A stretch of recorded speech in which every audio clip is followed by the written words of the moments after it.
Bonjour à toutes et à tous et bienvenue dans Grand Format, votre émission de débat sur le 360. Dans ce numéro, nous allons parler de la réforme de la santé. Le gouvernement a dévoilé une feuille de route ambitieuse. Il vient d'injecter dans le circuit législatif une série de projets de loi. L'Agence nationale de santé, l'Agence des médicaments, les groupements sanitaires territoriaux, valorisation des ressources humaines, l'Agence du sang. Pour parler de tout cela, nous avons rendez-vous avec Khalid Aït-Taleb, ministre de la Santé et de la Protection sociale. C'est tout de suite dans Grand Format.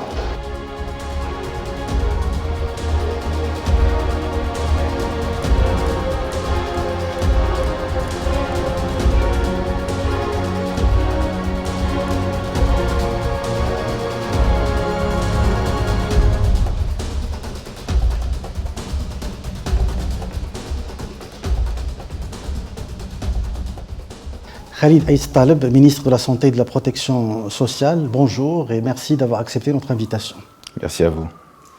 Vous êtes né à Rabat en 1966, diplômé de la faculté de médecine et de pharmacie de la capitale.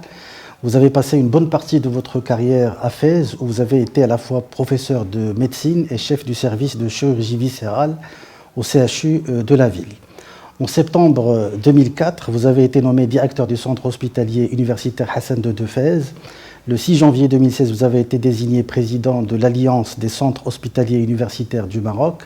Vous avez présidé également le conseil d'administration de l'Institut de recherche sur le cancer. Au remaniement ministériel du 9 octobre 2019, le roi vous a nommé ministre de la Santé.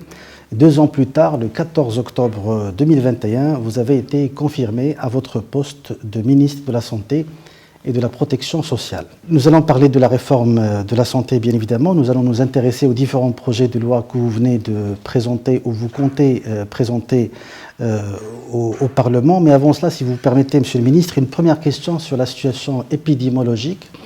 Le Maroc a récemment interdit l'accès des voyageurs en provenance de Chine. Comment la situation peut-elle évoluer et est-ce qu'il faut s'attendre à une nouvelle vague de Covid au Maroc ? Merci pour cette question précisément, pour essayer d'apporter quand même un éclairage au grand public. Et effectivement, il y a eu quand même des changements dans la pandémie à l'international, surtout en Chine et spécialement, puisqu'il y a eu un rebond important des cas et surtout que dernièrement on a enregistré plus de 60 000 morts quand même. Donc, mais c'est ce qui a interpellé un peu, bien sûr, l'ensemble des pays, bien sûr, pour alerter un peu donc leur système de riposte et l'activer encore pour essayer, bien sûr, de remédier à tout un variant qui risque d'entraîner quand même une reprise épidémiologique. Au Maroc, aujourd'hui, la situation elle est très maîtrisée. Alhamdoulilah. On avait connu quand même une petite vaguette de l'Omicron sous le nouveau variant, le BK1. Et on a connu quand même le pic depuis le 22 novembre. Maintenant, on est bien sûr en situation très favorable, puisque de jour en jour, il y a moins de cas. Les cas en réanimation ne sont pas nombreux. On est à 9 malades en réanimation qui sont essentiellement en soins intensifs avec une mortalité qui est très faible et une létalité qui est quasi nulle. Donc, mais l'alerte, elle reste là, étant donné que la situation en Chine a repris bien sûr de manière importante. Et qui dit bien sûr la Chine, dit bien sûr avec tout la plateforme tournante du monde aujourd'hui sur le plan commercial et économique et tout. Donc le risque, il est là, tant que les instances internationales n'ont pas encore statué sur la levée des restrictions à l'international, ni sur l'arrêt de la pandémie. Donc on est toujours en mode d'alerte, voilà. Alors vous êtes ministre de la Santé, mais aussi ministre de la Protection sociale. Le Maroc s'est lancé dans un vaste chantier de protection sociale. Le chef du gouvernement a dévoilé il y a quelques jours au Parlement un premier bilan de la généralisation de la couverture médicale. 2 chiffres à retenir à mon avis. 3,6 millions de travailleurs non salariés peuvent désormais bénéficier de l'AMO et surtout 9,4 millions de ramédistes qui ont basculé vers l'AMO de la CNSS, que vous appelez aujourd'hui l'AMO Tadamon. Comment vous avez géré cette transition et est-ce que vous avez senti un afflux au niveau des hôpitaux du public? La situation elle est la même finalement, parce qu'il y a eu juste un changement bien sûr d'étiquette, puisque c'est les mêmes ramédis qui ont été bien sûr injectés de manière spontanée. au niveau de l'assurance maladie obligatoire Tadamon. Maintenant, par rapport à cela, on est en train de mener quand même une opération d'appurement des situations, puisque entre ces deux dates-là, il y a eu quand même des situations d'attente et de renouvellement des cartes, et d'autres qui veulent bien sûr adhérer de nouveau bien sûr, à Motadamon. Par contre, ce qui importe à savoir, c'est qu'au jour d'aujourd'hui, nous avons réussi cette opération le 1er décembre, alhamdoulilah. Donc il n'y a plus de ramet. Tout le monde est traité sur le pied d'égalité. Assurance maladie obligatoire. Que ce soit Tadamon, TNS ou salarié, ils bénéficient des mêmes soins, publics et privés, de la même manière. Il reste à savoir que le registre social unifié, qui rentre en vigueur progressivement et qui est l'outil principal du ciblage. Parce qu'on a constaté que parmi, bien sûr, la population qui bénéficie de RAMED, elle n'est pas éligible RAMED. Et donc, cet outil-là permettra de clarifier la situation pour rendre, bien sûr, justice à ceux qui sont dans le droit de bénéficier d'un Motadamon et ceux qui n'ont pas le droit de bénéficier d'un Motadamon qui pourront, par la suite, être basculés dans un autre régime. Et cette situation n'est pas totalement statique, elle est dynamique, puisque en cours de parcours, d'année en année, on risque d'avoir, bien sûr, un basculement d'un régime à l'autre.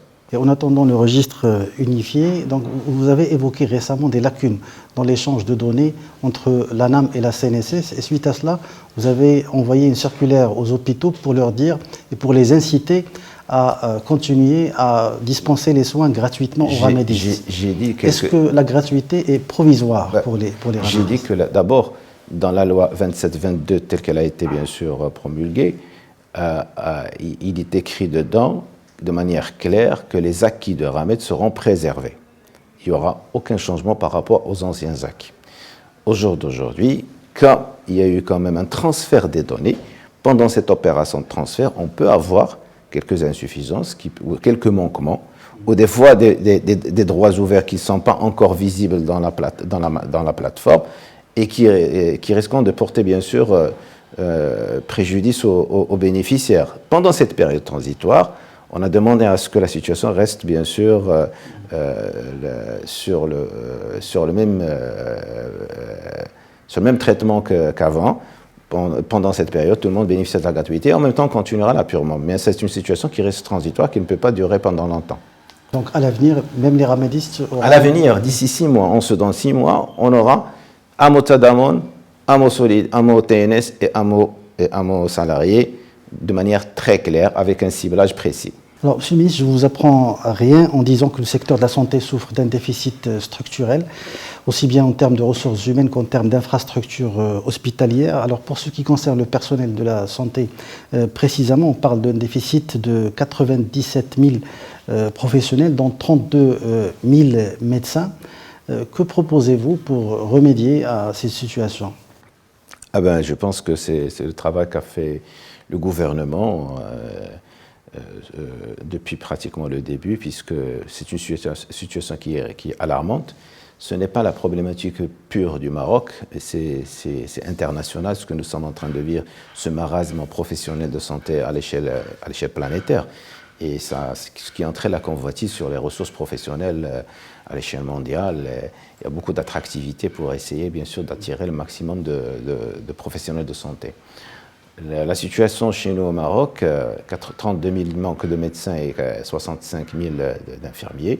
Bon, monsieur le chef de gouvernement a fait quand même des réunions, bien sûr en comité mixte, pour essayer de trouver des solutions. Effectivement, nous avons quand même une ligne de conduite aujourd'hui, une stratégie qui permettra, à moyen terme, de revenir un peu sur le déficit et qui est basé essentiellement d'abord sur l'élargissement, bien sûr, des plateformes de formation, puisqu'on est aujourd'hui à 8 CHU, 7-8 CHU, il y en a un 8e qui va ouvrir ses portes incessamment.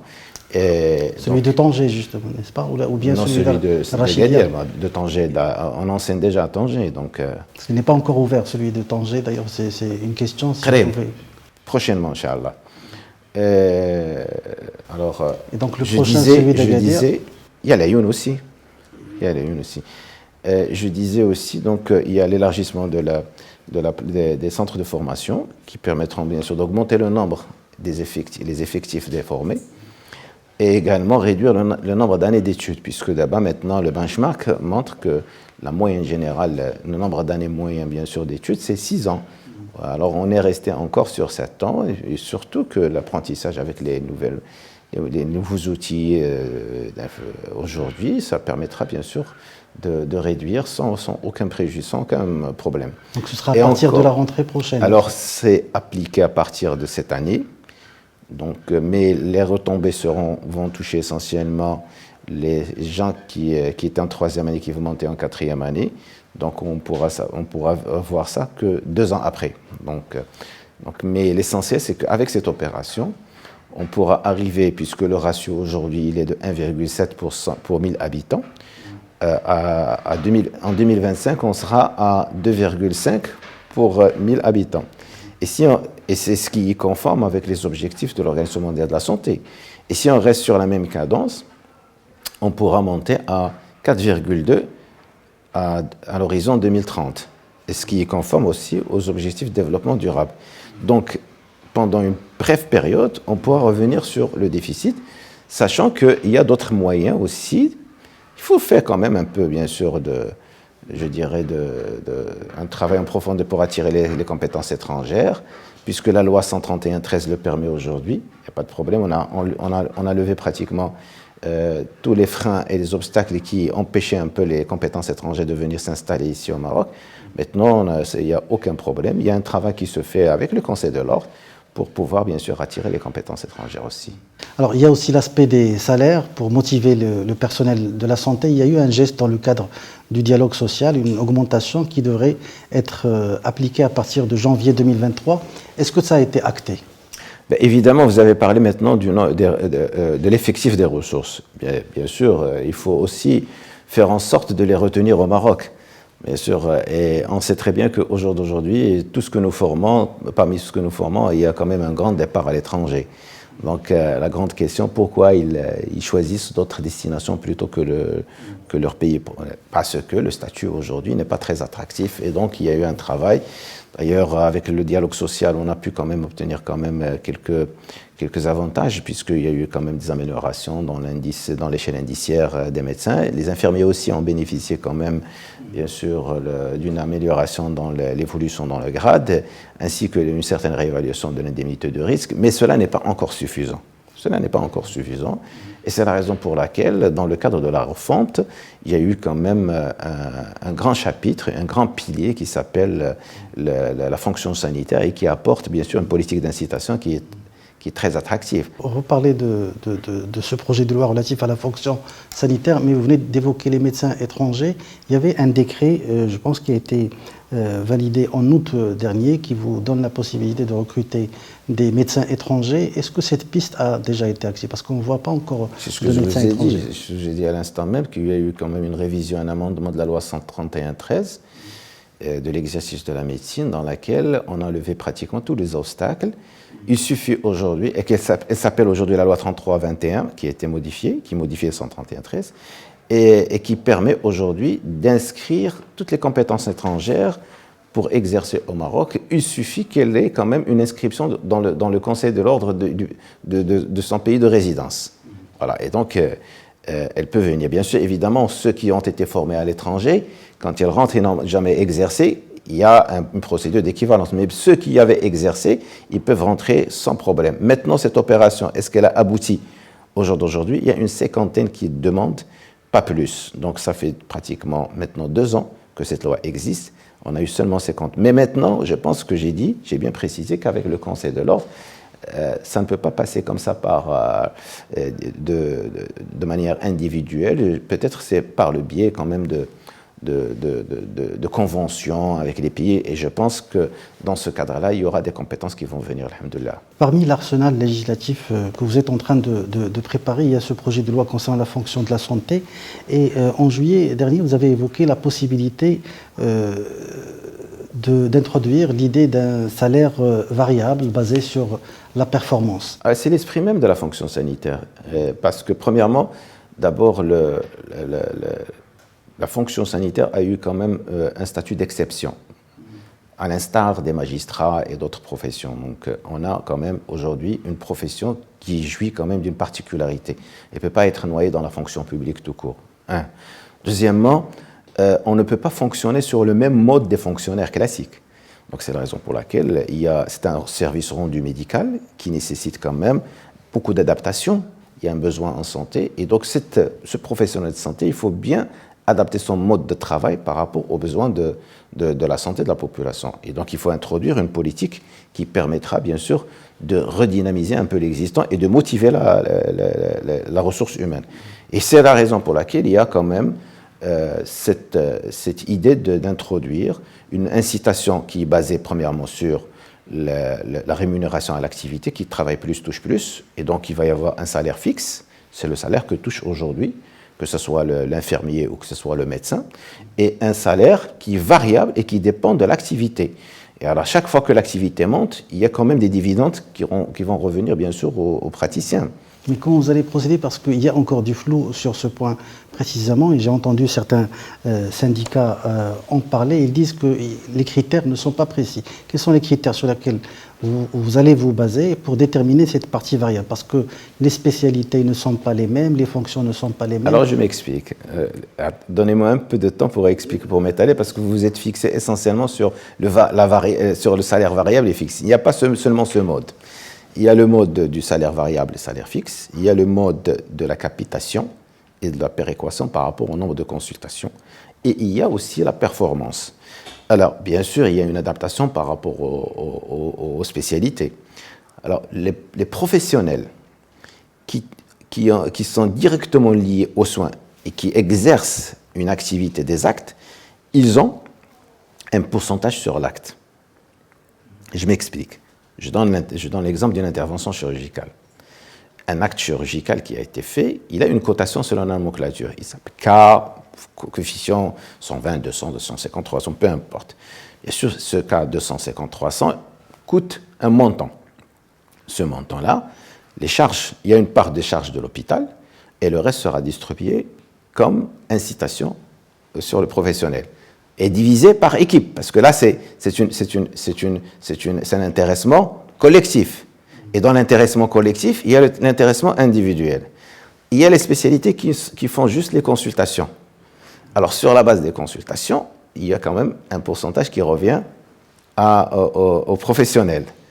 Et il y a aussi les équipes qui travaillent dans la santé communautaire et qui travaillent sur des programmes qui seront intéressés aussi d'abord par rapport à les consultations, mais aussi il y a la diminution de la morbidité. Donc, vous voyez, il y a un ensemble de programmes d'incitation qui ne sont pas déclinés de manière exhaustive dans la loi, puisque la loi, c'est essentiellement le cadrage, mais qui vont venir dans le décret d'application. Et on va laisser quand même la définition du pourcentage. On va peut-être tracer un cadrage. La définition du pourcentage, elle incombe essentiellement à chaque région, à chaque GST, chaque groupement sanitaire territorial, dans les instances délibérantes, qui vont décider essentiellement parce que, pourquoi on veut que ce soit comme ça, créer d'abord de la compétitivité entre les GST, et il y a la particularité de chaque GST. Le GST de Draat Affiliate n'est pas le GST de Casablanca Stade. Donc peut-être que GST de Draat Affiliate, il peut rehausser le niveau d'intéressement pour attirer plus de professionnels. En dehors, bien sûr, de cette incitation qui est relative directement à la rémunération, il y a aussi l'indemnité de l'éloignement. Parce que quelqu'un qui se mobilise d'un point à un autre, il y a de la distance, donc au moins qu'il ait quand même une incitation pour se déplacer, donc il y a quand même un remboursement. Et aussi une revalorisation de l'indemnité de garde et d'astreinte.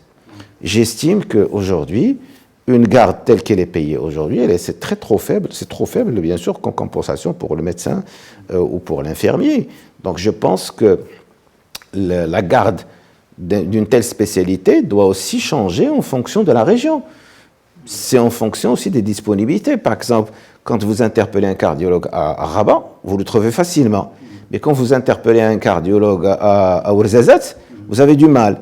Peut-être que la garde de Ouarzazate sera mieux intéressée que le... Vous voyez, c'est aussi un moyen pour inciter les médecins à exercer dans le monde rural. Voilà, parce qu'il y a un programme médical régional qui permettra quand même de mobiliser l'ensemble des ressources dans une région pour les besoins précis. Pourquoi? Parce que Sa Majesté, quand il a, bien sûr dans son discours, il a parlé de la protection sociale, il a parlé bien sûr de la refonte, mais aussi il a insisté sur la proximité. Donc on veut pratiquement servir les citoyens marocains très proches de leur localité. Parce que ce qui coûte trop cher pour le Marocain, le out of pocket du Marocain, ce qui a été estimé à 50% à certains moments, il dépend essentiellement des dépenses inhérentes, les déplacements, l'alimentation et tout. Est-ce que vous avez associé les syndicats des médecins? Oui, le travail a été fait bien sûr de concert avec les partenaires sociaux. Et on continue à le faire avec les syndicats, avec les professionnels publics et aussi le secteur libéral. Le nouveau dispositif offre aussi la possibilité de recourir au contrat à durée déterminée CDD. On parle de contractualisation. Est-ce qu'on ne risque pas de reproduire les mêmes erreurs non, c'est une incompréhension, dans le secteur de l'enseignement? Non, mais c'est une incompréhension. Donc le statut tel qu'il est aujourd'hui dans le GST, il prévoit pratiquement toutes les... GST, on parle de groupement sanitaire social. territorial, parce que c'est un établissement public et dans lequel il y a pratiquement toutes les composantes. Et on a associé par rapport à cela la possibilité de contracter du GST par rapport à une compétence ou une expertise, tout simplement. Mais les postes budgétaires resteront les postes budgétaires. Il n'y aura pas le recours par excellence à la contractualisation, mais c'est une solution qui permet de compléter. Est-ce qu'il y aura un nouveau statut pour les médecins? Vous allez changer le statut des médecins? Alors, il n'y a pas le changement du statut. Déjà, il y a la fonction sanitaire qui elle-même confère un statut, d'accord? Mais il y aura un statut par GST. Chaque GST, bien sûr, c'est par définition, c'est la loi elle-même qui permettra bien sûr de donner un règlement intérieur à chaque GST et un statut général et un statut spécifique. Voilà. Il y a aussi le projet de loi encadrant la création de la haute autorité de santé. Celle-ci, est-ce qu'elle va remplacer l'ANAM, c'est ça? L'Agence nationale de l'assurance maladie. Alors, il ne faudra pas faire cette corrélation-là, cette extrapolation de remplacement. Non, la haute autorité n'est pas venue pour remplacer. La haute autorité, c'est une grande instance. Mais l'ANAM va disparaître.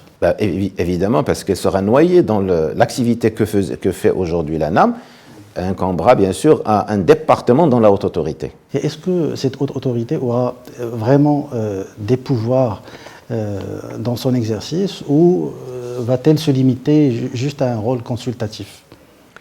Je pense que c'est un organe stratégique d'abord, qui n'est pas venu du néant parce qu'il y a quand même un historique.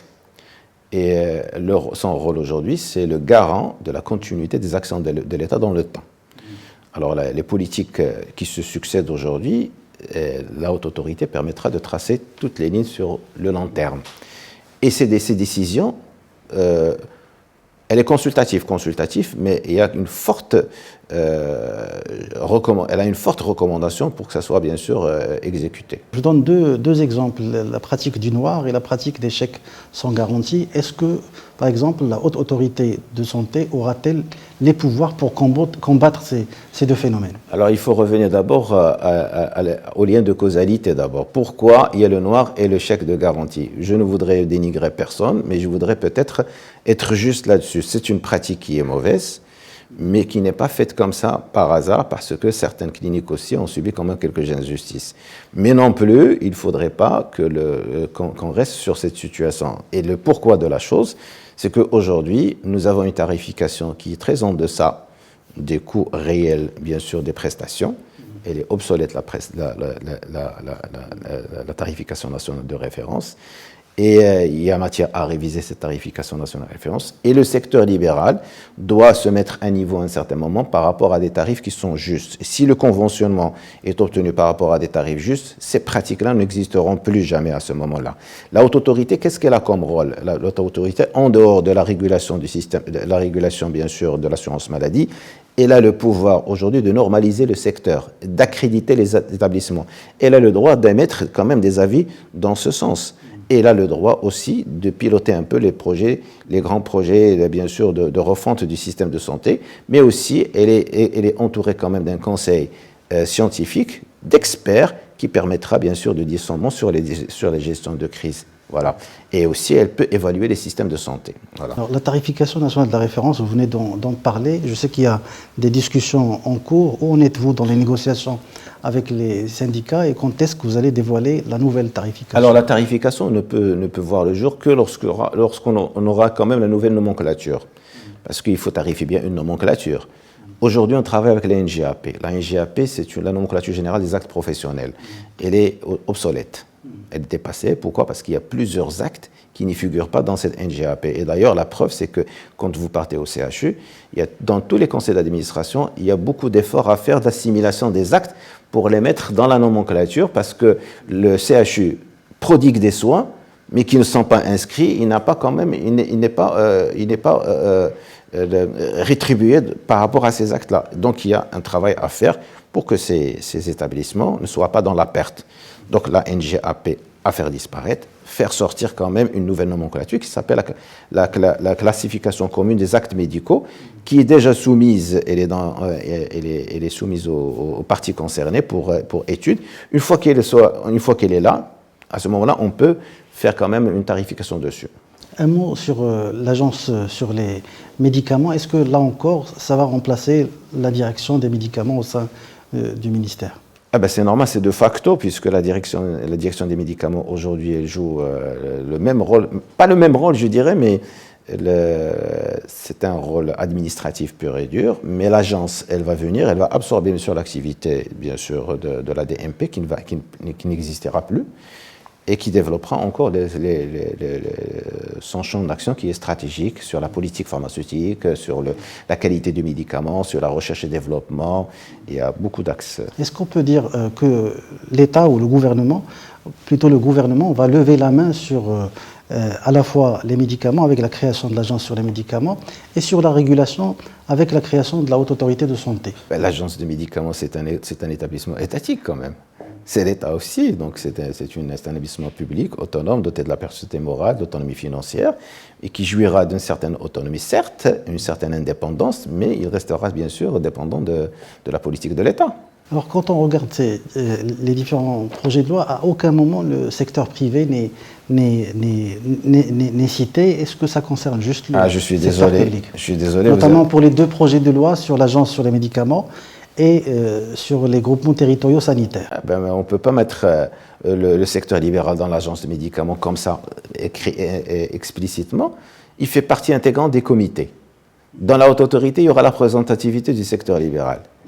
Toutes les instances dans lesquelles, bien sûr, il y a les nouveaux modes de gouvernance, il y a obligatoirement la représentativité du secteur libéral, que ce soit l'agence, la haute autorité, ou que ce soit aussi l'agence de sang. Maintenant, dans la loi 4, il est clair, on parle du secteur privé et du secteur public. Alors, il y a au moins 5 projets de loi. Est-ce que vous vous êtes fixé un délai pour la finalisation, l'approbation de ces projets de loi pour lancer la réforme et la concrétisation? On a déjà commencé, je pense. Déjà, le fait d'avoir validé la loi cadre dans les deux chambres, et on a fait la présentation, bien sûr, des lois qui émanent, bien sûr, de la loi cadre. La semaine dernière, on a présenté les GST, on a présenté aussi la fonction sanitaire dans la Chambre des conseillers. Cet après-midi, il y aura la présentation des 3 lois au niveau de la Chambre des représentants, notamment l'agence médicaments, la haute autorité et aussi l'agence de sang. Et demain, il y aura la discussion dans la deuxième chambre aussi pour les dernières lois que j'avais présentées, c'est-à-dire la loi sur le GST, la loi sur la fonction sanitaire. Donc il y a un travail qui se fait d'arrache-pied dans les deux chambres. Tout sera fait lors de la session du printemps, de l'automne plutôt. Je pense que avant la clôture, Inch'Allah. Juste après, prochaine étape, c'est les décrets d'application. La prochaine étape, c'est les décrets d'application. Et bien sûr, on attend bien sûr la promulgation dans les bulletins officiels. Et puis bien sûr, on commence sur les décrets pour déboucher sur aussi la composition des conseils d'administration, parce que la mise en œuvre, elle demandera un peu de temps aussi. Alors c'est un chantier justement de longue haleine dont les résultats ne sont pas perceptibles par les citoyens. Quelles sont vos priorités pour le moment? Est-ce que ces projets de réforme vont se traduire par des actions concrètes sur le terrain? Les priorités, d'abord, on a déjà commencé. Franchement, la priorité des priorités, c'est qu'on a commencé à implanter le système d'information. C'est déjà une des priorités qui est majeure, puisque le système d'information au Maroc, ça fait 48 mois qu'on y travaille. Et aujourd'hui, on est arrivé, la fin de décembre, on est arrivé à 100% d'implémentation. Maintenant, je ne sais pas, dans tous les hôpitaux, tout le royaume du centres, Maroc, il y a le système d'information qui est aujourd'hui implémenté. que ce soit au niveau Je rappelle des hôpitaux. que vous êtes le premier, en tant qu'ancien directeur du CHU de Fès, vous êtes le premier à intégrer le service ou l'informatique dans les hôpitaux du public. Exactement. Alors, justement, c'est un domaine que j'apprécie beaucoup et bien sûr, parce que j'ai vu l'intérêt essentiellement. Et puis aujourd'hui, c'est un outil nécessaire pour la réussite de la refonte du système et permettre aux patients de bénéficier quand même du dossier médical partagé. Et au Maroc, aujourd'hui, j'aimerais bien apporter quand même un éclairage là-dessus. On a profité de l'existant déjà. Donc, on a fait gagner à l'État quand même l'économie de temps et l'économie d'argent, puisqu'il y a déjà des systèmes qu'on a élargis, notamment des systèmes à Fès, à Marrakech, un système à Oujda aussi. Et ça nous a permis aussi d'avoir quand même une mosaïque de systèmes d'information, des systèmes qui sont nationaux et qui sont répartis sur la majorité des régions du Maroc, et des systèmes qui sont étrangers, et dont la finalité, c'est avoir une plateforme d'interopérabilité qui permettra aux patients de jouir de cette carte dans laquelle il y aura le dossier médical partagé.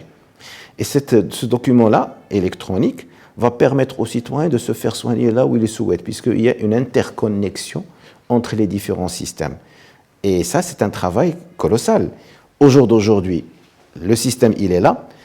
Nous avons encore besoin de changer un peu le mode de comportement à l'intérieur des hôpitaux pour que tout le monde adhère. Le système, s'il n'est pas instruit, s'il n'est pas renseigné, il ne va pas donner ses fruits. Mais l'essentiel, déjà aujourd'hui, il y a quand même un identifiant du patient pour chaque région. Je remercie évidemment, à travers bien sûr 360 et grand format, M. Omar Sarrochni, qui nous accompagne dans la protection des données de la personne aujourd'hui. Le président du CNDP, qui nous accompagne, puisque rapidement, on va rallier bien sûr la charte de la protection de la donnée de la personne pour protéger nos données personnelles, parce que les données de la santé sont des données qui sont précieuses, et les mettre bien sûr dans un endroit qui est sûr, et permettre à ce moment-là d'avoir un identifiant santé national. Et on est en train de travailler là-dessus. Ça, ce n'est pas quelque chose de banal, mais qui va apporter beaucoup de fruits pour le patient. Une dernière question, une question à $1 million. Tout cela demande évidemment des moyens financiers surtout. Comment vous allez financer la réforme de la santé? Et est-ce que vous avez déjà quantifié le coût de cette réforme? On ne peut pas quantifier comme ça au hasard le coût de la santé, parce que je viens de parler du système d'information. Le système d'information, c'est colossal comme budget aussi. Il y a un accompagnement au fur et à mesure. Mais ce qu'on peut quantifier, c'est évidemment qu'est-ce qu'il faudrait apporter comme changement pour accompagner la refonte. Parce que la quantification ne peut se faire qu'à la fin, in fine. Mais maintenant, au début, je pense que le gouvernement a donné la priorité au système de santé et il a mis beaucoup d'efforts pour augmenter le budget de la santé, notamment parce qu'on est passé quand même d'un budget de 16 milliards de dirhams pendant les années 2018-2019. On est maintenant à... Il était de 14 milliards en 2017. En 2017, 16 milliards en 2018. Maintenant, on est quand même, il y a une à 28 augmentation. milliards de dirhams. À 28 milliards. En 2023. Et 28 milliards dans laquelle il y a beaucoup de budget dédié à cette refonte, notamment la mise à niveau. Et pour la mise à niveau, il y a 1 milliard de dirhams chaque année. Pour les hôpitaux, il y a 800 millions de dirhams annuellement pendant 2 ans pour la mise à niveau des structures de santé primaires. Et nous avons déjà commencé, et donc prochainement avec monsieur le chef du gouvernement, on va commencer à inaugurer bien sûr les premiers centres livrés et achevés, livrés, équipés aussi, avec un système d'information. Et nous avons quand même 1,7 milliard de dirhams qui a été réparti sur les anciens CHU, notamment 5 CHU, pour rénover un peu l'équipement, rénover un peu le bâtiment, améliorer l'attractivité, parce qu'on va être dans une sorte de compétitivité donc, par rapport au patient, qui est devenu aujourd'hui un client. On est sorti de la logique du patient finalement, parce que tous les Marocains sont devenus solvables. Et c'est l'assurance maladie qui va financer le système de santé in fine. Donc cette équation-là qu'il faudrait peut-être alimenter. L'assurance maladie devrait à terme financer le système de santé. Bien sûr, évidemment, c'est au fur et à mesure que que l'accompagnement se fait en budget du système de santé, mais rapidement, les GST vont devenir autonomes, puisque ces établissements publics, et ils vont développer leur capacité d'autofinancement de telle sorte à rentrer dans leurs charges. L'accompagnement de l'État va se faire pendant les 5 premières années, et par la suite, c'est une autonomie.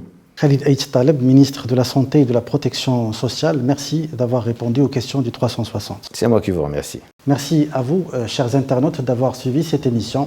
À très bientôt.